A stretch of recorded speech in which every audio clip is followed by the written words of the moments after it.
ঘটনাটা আজও পরিষ্কার মনে আছে। কোনো গল্প না, এটা আমার নিজের সাথে হওয়া একটা অভিজ্ঞতা। সেদিন কলকাতা থেকে ফিরছি, সারাদিনের কাজের ধকল শরীরের মধ্যে জমেছিল। শুধু মনে হচ্ছিল বাড়ি পৌঁছাতে পারলেই শান্তি। ট্রেনে বসে জানলার বাইরে তাকিয়েছিলাম। মানুষের ভিড়, শব্দ, আলো সব যেন দূরে সরে যাচ্ছিল। আমি চুপচাপ, আমি এমনিতেই কম কথা বলি। স্টেশনে নেমে একটা গাড়ি ভাড়া করলাম। ড্রাইভার জিজ্ঞেস করলো, কোথায় যাবেন?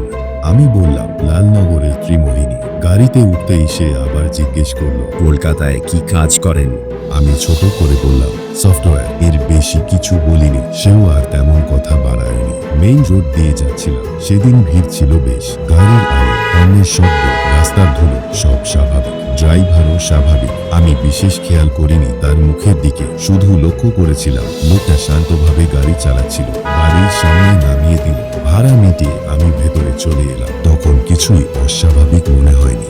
পরের দিন সকালে খবরের কাগজ খুলে দেখি হেডলাইনে একটা দুর্ঘটনার খবর। ছবিটা দেখে আমার বুকটা হঠাৎ কেঁপে উঠল। ছবির লোকটা সেই ড্রাইভার। লেখা আছে ৩-৪ দিন আগে তার মারাত্মক দুর্ঘটনায় মৃত্যু হয়েছে। গাড়িটাও চুরমার হয়ে গিয়েছিল। আমি স্তব্ধ হয়ে গেলাম। মানে যেদিন সে আমাকে বাড়ি পৌঁছে দিল, তার তো তখন বেঁচে থাকার কথা না। মাথার ভেতর বারবার সেই রাতা ঘুরতে লাগলো। তার শান্ত মুখ, তার প্রশ্ন, তার স্বাভাবিক আচরণ সবকিছুই তো একদম বাস্তব ছিল। তাহলে আমি কাউকে তেমন কিছু বলিনি, কারণ সবাই হয়তো হাসবে, বলবে কাকতালীয়। হয়তো আমি ভুল দেখেছি, হয়তো অন্য কেউ ছিল, কিন্তু আমি জানি আমি কাকে দেখেছি। আজও যখন রাতের দিকে কোনো গাড়ির আলো দূর থেকে এগিয়ে আসে, আমার সেই রাতার কথা মনে পড়ে। ভয় পাই পুরোপুরি না, বরং একটা অদ্ভুত অনুভূতি হয়। হয়তো পৃথিবীতে এমন কিছু আছে যা আমরা পুরোপুরি বুঝি না। হয়তো কিছু আত্মা তাদের অসম্পূর্ণ দায়িত্ব শেষ না করে যায় না। হয়তো সে শেষবারের মতো কাউকে নিরাপদে পৌঁছে দিতে চেয়েছিল।